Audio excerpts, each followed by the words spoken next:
welcome to the 48th episode of Under the Radar. I'm pleased to be back so soon. In case you didn't notice, I recently just dropped the music video for Second Coming on the YouTube channel. And I also have the song Second Coming as a digital single to drop this Friday on all digital platforms, including Spotify, iTunes, Apple Music, all that good stuff. So definitely check that out if you haven't. And in addition to that, I've also done something special on our Bandcamp page, slavetoservant.bandcamp.com.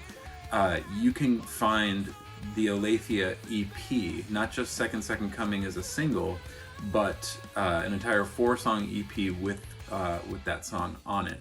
This is kind of in pre-celebration for Escape Babylon to come out. And it's just a little gift for anybody that wants to go onto the Bandcamp page and get all 4 of those songs.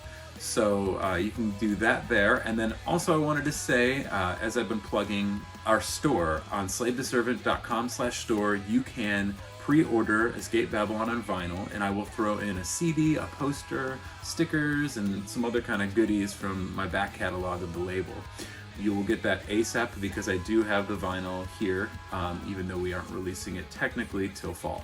Check out the website and get yourself a copy, and onto the episode. So in the last episode, I covered a band called Ryan's Hope, and in that episode, I discussed a little bit about how the band's album won me over, and I immediately knew that I wanted them to play our record release show for our CD release of our EP for Johann's Face Records. In relation to that, today's episode, I will cover that release, the Alarm Clock EP, released by Johann's Face Records in 2004. Now, before I start dissecting songs and whatnot, I wanted to tell a little bit of stories to kind of like build towards this. First off, that record release show at the Bottom Lounge that Ryan's Hope played, we ended up not getting our CDs in time for that and had to do a second release show later, which was a real bummer. It's kind of a false advertisement flyer that was made, premature. We thought the pressing plant would have everything, and they obviously didn't. In the past episodes, I've covered both the debut EP, the Columbus Conspiracy EP by Midwest Blue, and then I also covered our first debut full-length CD, Remembering to Forget, released by Post 436 Records in 2003.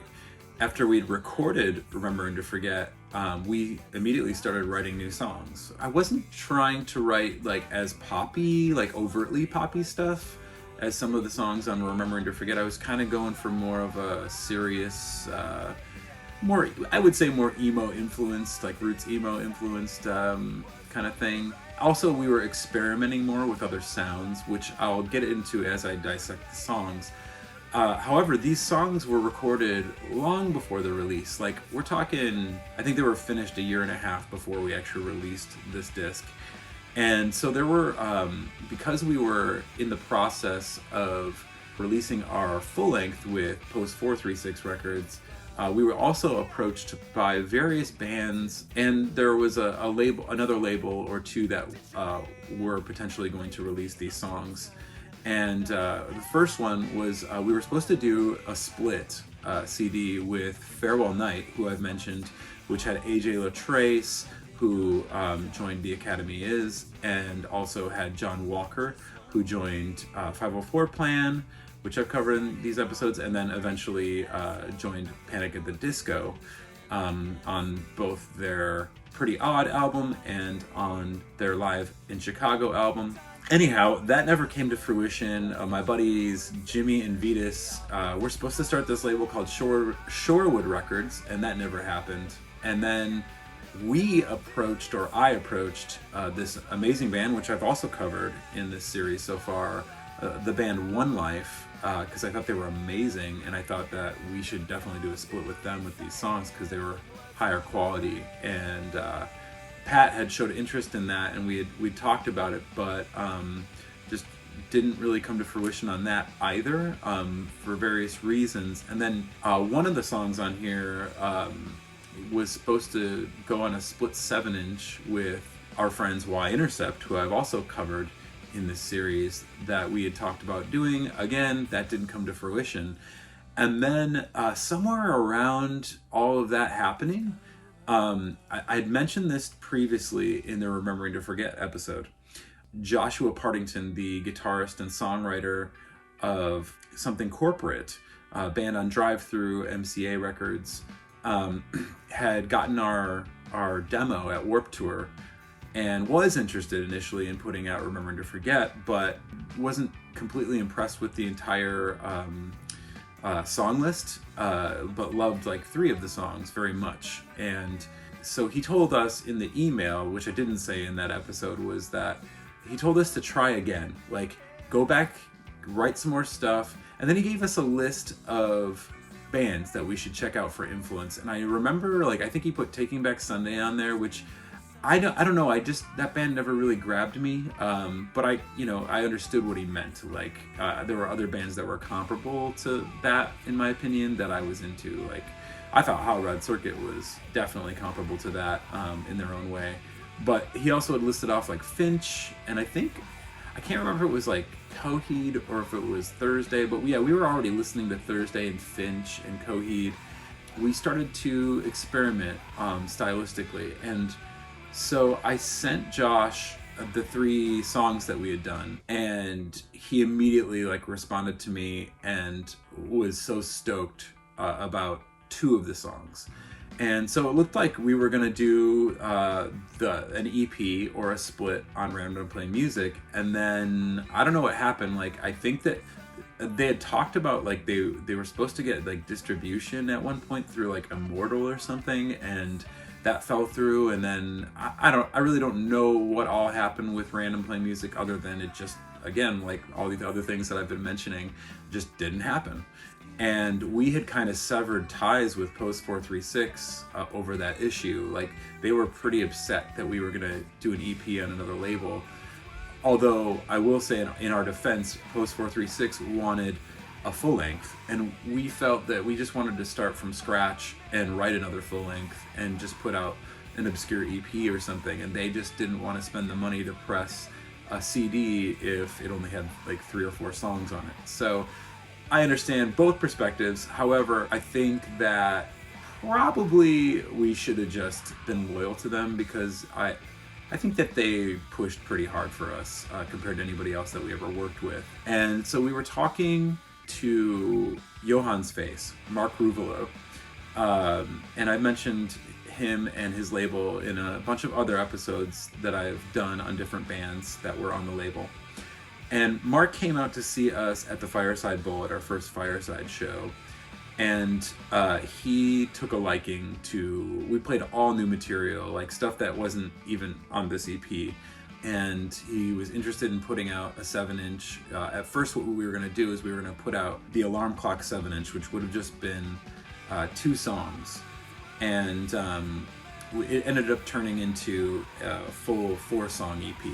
So that was how we kind of linked up with Johann's, and the trend here of things just not working out.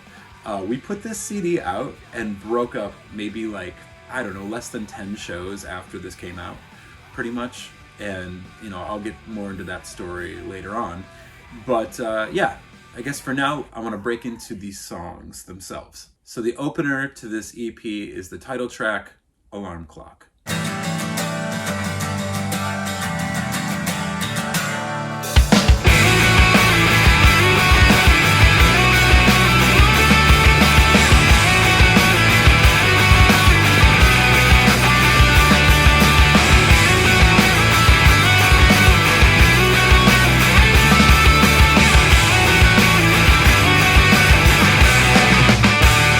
And it's fine, did I hear?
let me say this. If you've heard the other 2 episodes that I've done on Midwest Blue, you will hear, in my opinion, a substantial increase in quality.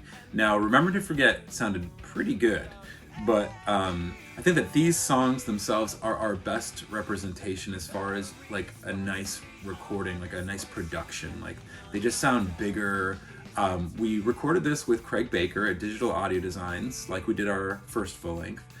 And then we mastered it with Doug Ward in Chicago, and I think Doug really made the song sound really, really good and loud. And anyway, in regard to that title track, I think that's my favorite song I think that we did on this release. The idea of acoustic guitar starting the song and ending the song came from the opener to my favorite Third Eye Blind record, Blue, of the song Anything.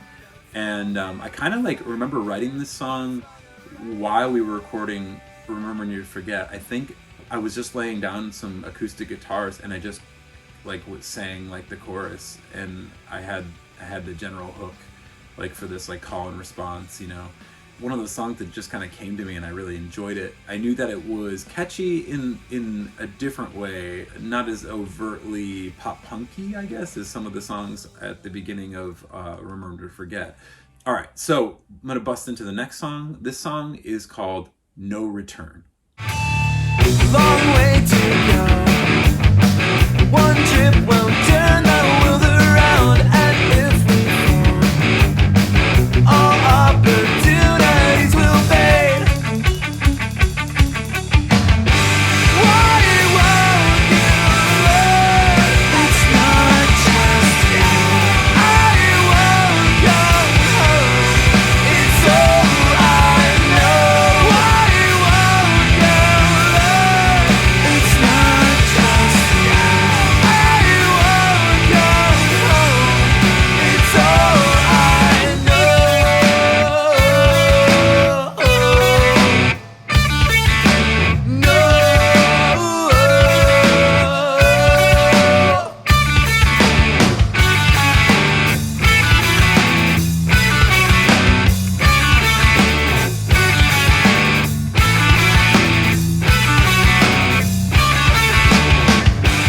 Now, this is the song that I mentioned we were going to do a split 7-inch potentially with Y Intercept. That didn't happen. This was kind of just the B-side, and I think this was the first song that I wrote in full after Remember to Forget was recorded. I'm going to get into the next song. Track 3 on here was a definite stylistic shift. We were really into Thursday, and this is the first song that Ryan ever stepped up to the plate and did screams in, and I think it turned out really good with him screaming on the choruses and me singing. This is one of the 2 songs, like the first song Alarm Clock and then this song Set It Free were the 2 songs specifically that Josh Partington hit me back about and was really impressed with. A lot of our fans really enjoyed this song.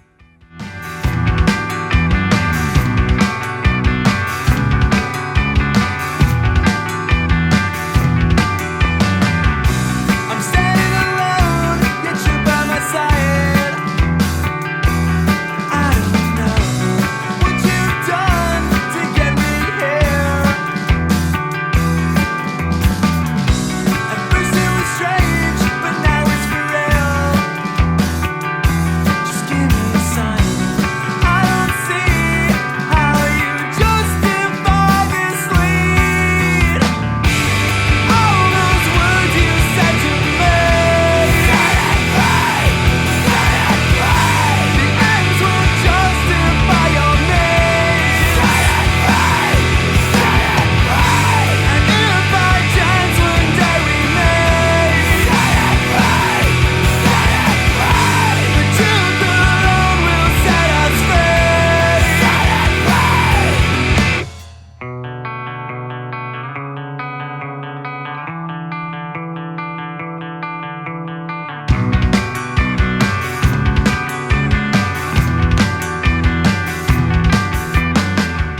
So yeah, like I said, you can definitely hear like some of that Thursday, Finch. I mean, we wrote this in like 2002, you know, right when like Full Collapse came out, and Okay, the final song on here is a song that's a little different. This one kind of, I didn't really want to include this on the EP, but I almost think that this might be the most overtly poppy song, but it was, for us at the time, it was pretty fast. Not like NoFX fast, but like Foo Fighters fast, you know, like that was kind of what we were going for. And I think that the style of this song, it kind of predated like Take This to Your Grave and like even Motion City Soundtrack, like in Fall Out Boy, like those bands, like it kind of sounded like something they would write on their first couple records. And this is before, you know, those records had even dropped, that we recorded. This one was one of the earlier ones that we had finished in the studio before the first three on the EP. And so we had been sitting on this one a long time and had been playing it out a lot. And people really, I think this one, out of all the songs on the EP, this was the fan favorite. This song is called Luck of the Draw.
There was a lot of things in our life that it almost seemed like there was just a lot of roadblocks going on. And at the time I was also doing this band called Dorm Life, which I've mentioned before. And Dorm Life, I just kind of got fed up with Midwest Blue, mainly because I had booked a tour and the guys didn't want to go. And they kind of at the last minute decided we're not going to tour. So I decided to make a shift, and I'm the reason that Midwest Blue broke up was because I was just like, all right, well, if I can get my other band to start touring, and then we'll put out some music and we'll take that seriously. So that's what I ended up doing. Some other things I wanted to mention were about the artwork. Now, specifically, you know, getting to do this with Johann's face, this is somewhat of a ripoff in a lot of ways, or maybe paying homage, you can phrase it that way. But Alkaline Trio had put their first 7-inch out on Johann's face. It's called Sundials. It was just a, you know, basically black and white, except there was some blue in it. And so hence me, you know, going with this concept. And I always have been writing about time in my music and lyrics and have always been obsessed with the concept of time. And so I was like, all right, well, they got sundials and I'm going to go alarm clock. So that was, I guess, the initial thing that kind of spawned the artwork idea on my behalf. I did not draw this, by the way, but the image came to me in reference to Disney's Beauty and the Beast, the clock, the little clock. And, there was a lyric in there in the song, "If time could make but one request, I'm sure it would say turn me off," which we ended up putting on the disc itself, which the disc is clear. Got that idea from some EPs that I liked and singles. Also, the idea of just putting the lyric on the front was like, "Can you still feel the butterflies?" like on the front of Jimmy Eat World's Clarity, my favorite record by them.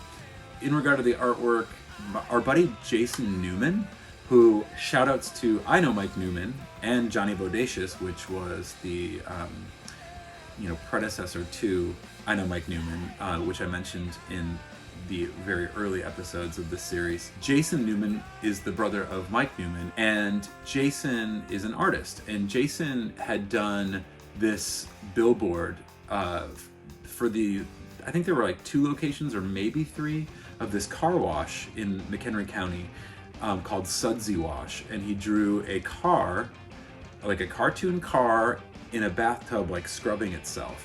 And I was like, oh, Jason would be perfect to like take this idea that's in my head and draw it. By the way, side note, Jason, I don't know anybody that's from McHenry County might remember, it was called Sudsy Wash, and then later like they changed the name to the car bath, and I think had somebody else draw it because Jason never got paid for it, which is a real bummer. But this artwork, I thought he did a great job. The photo was by my friend Kristen Clark, and then my friend Shelly Graff, who was a local Barrington gal, did the inside collage for the lyrics there. And it was kind of just a big collaborative effort. And then the layout was done by Davey Hool from Johann's Face Records, and also was in the band Das Kapital with Mark Ruvalo and the Atari Star on drums. So yeah, that's kind of the general story of Alarm Clock. And I'm just gonna read a couple little excerpts, little reviews. The first review is from Mark Oster of Bedresa, and here's what he said. He said, "This 4-song EP from the Suburban 4-piece is their first on Johann's Face and third overall. For me, guitars take center stage on this album. The songs are marked by dueling leads on their verses and powerful overdriven chords on their choruses. The dominant guitar work is laid upon upbeat punk drumming and complemented by well-crafted melodic bass lines and lead man Sam Swanson's throaty, poppy vocals. This guitar-driven emo core will most easily remind a listener of Bob Nana's Hey Mercedes. In this city, that is certainly an asset. At 15 minutes long, Alarm Clock seems to serve as a teaser for their first full-length for Johann's Face. And if you're into Hey Mercedes, Saves the Day, and the Vagrant set in general, you may enjoy being teased." I thought that was amazing. Without being praising, right? But I was a huge fan of Vagrant. Like, it's no secret, I think I've mentioned it before, my favorite record label was Vagrant Records. I would go buy their releases every Tuesday that they would have a new one at like Circuit City or Best Buy. But yeah, the next review I wanted to read was from Impact Press. And they said the acoustic guitar at the beginning of this 4-song EP sounded like an Oasis song, but they immediately go away from that route to a more rocking distortion pop rock in the realm of Hot Rod Circuit. The driving melodies reminded me of HRC, but the vocal harmonies were similar to that of Branston. There are definitely some roots in bands like the Alkaline Trio and maybe even some hardcore. It's hard to say because they have the token song where the one guy screams while another guy sings. I can't knock them, they do it well, but haven't I heard this band before? It's good, fun, catchy rock and roll. But that was a good one. Now, what I did want to say before I kind of end this episode, there was one more review, and something that we did as we sent these EPs out was we released we put out 3 other songs that were like demo quality along with this press pack, and we decorated the we were going with like this medieval theme. I don't know, it was just a thing that I think I came up with, and it was all a joke. Like, let's just do everything medieval, like Midwest, medieval, whatever. And so like I came up with kind of a corny bio, and it was all like, I thought it was so obviously like tongue-in-cheek to me, but it's funny how you obviously, like, when you read something on paper, it's like black and white, and people will take it seriously when you're literally just being sarcastic. Sarcastic doesn't always go well in text. So I had said something to the effect of, Midwest Blue is you know, a band from the deepest, darkest suburbs of Chicago, and blah blah blah, and all this stuff. And so this review is pretty funny. This is from Mike Hartnett, and it's from Splendid Magazine. Midwest Blue want you to know that they come from the deepest, darkest suburbs of Chicago. Now, anyone who lives in the Chicago suburbs will tell you that they're hardly inspiration for the type of dark, lonely angst that Midwest Blue has in store for you. As a matter of fact, there's a good chance that the whole loneliness and darkness bit is made up. Alarm Clock sounds like a blast from the not-so-distant and not completely desirable past, specifically mid-90s alt-rock radio. The formula goes like this. Use your guitar to make the sort of noise that neither confirms nor refutes your musical talent. Sing vague, non-specific lyrics about things that haven't ever happened to you, and occasionally, for no emotional relevant reason, scream. If at all possible, slightly off-pitch. Midwest Blue need to pump some real emotion into their music. If they don't care about what their songs say, why should anyone else? Given their emo mannerisms, you'd think that they'd be able to get behind their lyrical sentiments, at least until the point in Alarm Clock when they tell you they're stranded on the brink of exile with nothing more to lose. Precisely what force is attempting to exile them to scary suburbia is left decidedly unclear. It's hard to tell whether Midwest Blue is about to be banished from a relationship, a bar, or a little-known third-world country, but the song's basic point is clear. The lyrics sound deep and disturbed, but they're also intentionally vague. Presumably the band thinks that makes them easier to relate to. In fact, lots of bands sing about boring everyday happenings, but they make the experience their own, so it's easier for us to care. Midwest Blue sing about being lonely or alone in 3 out of Alarm Clock's 4 songs. From this we learn that if you team a whiny emo singer with some half-decent guitars and they make music about generic loneliness that they haven't really experienced, there's a good chance that they'll stay lonely. Well, that wasn't very nice, but I can't really disagree with him too much. I don't think that my lyrics had gotten to a point of anything to really write home about, pun intended. But I will say I did feel like the song Alarm Clock was better lyrically. I thought I was starting to maybe turn a corner and come into my own. But yeah, I don't know. I think that, you know, as I go through this series more, I'll be able to tell that story a little more too in some of my future releases. But yeah, anyway, that's about all I have to say for our 2004 release on Johann's Face, the Alarm Clock CD EP. Like I said, it's clear CD. There are, what I got over here? I probably got about maybe 15 copies left that are shrink wrapped. So if you guys order anything from me, I'll make sure I can throw one in, or you can send me a message if you want to order one. Otherwise, you can probably go on Discogs and find one. But yeah, in other news, like I said at the beginning, just go to slavedeservant.bandcamp.com and you can get the Aletheia EP now.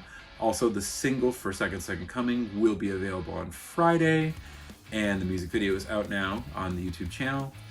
Also, go to slavedeservant.com/store and order yourself a copy of Escape Babylon. I will throw in a poster, a Singularity CD, some stickers, and like I said, maybe even an old CD from the catalog if you want to send me a note or anything. But I'll try to send something extra goodies in there for sure if you order the Escape Babylon LP. Anyhow, I'll be working on ideas for the next few episodes and hopefully coming through soon with some more broadcasts in the meantime. So I'll say goodbye for now, and thank you for your time.